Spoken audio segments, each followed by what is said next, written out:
জুবিন গাৰ্গৰ বিষয়লৈ আহিব খুজিছোঁ। আজি ৰাতিপুৱা গুৱাহাটী উচ্চ ন্যায়ালয়ৰ সন্মানীয় মুখ্য ন্যায়াধীশ ন্যায়মূৰ্তি আশুতোষ কুমাৰ ডাঙৰীয়াই মোক এখন পত্ৰ লিখি আমাৰ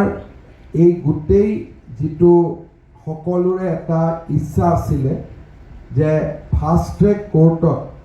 জুবিন গাৰ্গৰ হত্যাৰ বিচাৰ হওক, তেখেতে আমাৰ বাক্সা জিলাৰ ডিষ্ট্ৰিক্ট আৰু ছেছন জাজ শ্ৰীমতী শৰ্মিলা ভূঞাক এখন এক্সক্লুচিভ ফাষ্ট ট্ৰেক কোৰ্ট, যাৰ কেৱল মাত্ৰ কাম জুবিন গাৰ্গৰ হত্যাৰ শুনানি লোৱাই হ'ব,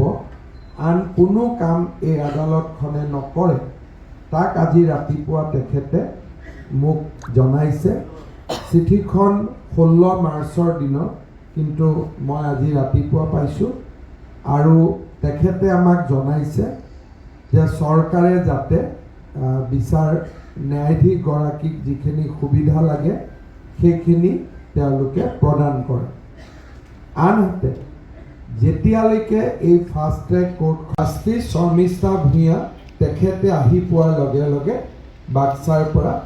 তেখেতে ফাষ্ট ট্ৰেক কোৰ্টখনৰ দায়িত্ব ল'ব। জুবিন গাৰ্গক ন্যায় প্ৰদান কৰাৰ ক্ষেত্ৰত আমাৰ চৰকাৰৰ অনুৰোধ ক্ৰমে গুৱাহাটী উচ্চ ন্যায়ালয়ে এই সিদ্ধান্ত গ্ৰহণ কৰাৰ বাবে গুৱাহাটী উচ্চ ন্যায়ালয়ৰ মুখ্য ন্যায়াধীশ ন্যায়মূৰ্তি আশুতোষ কুমাৰ ডাঙৰীয়াক মই ধন্যবাদ আৰু কৃতজ্ঞতা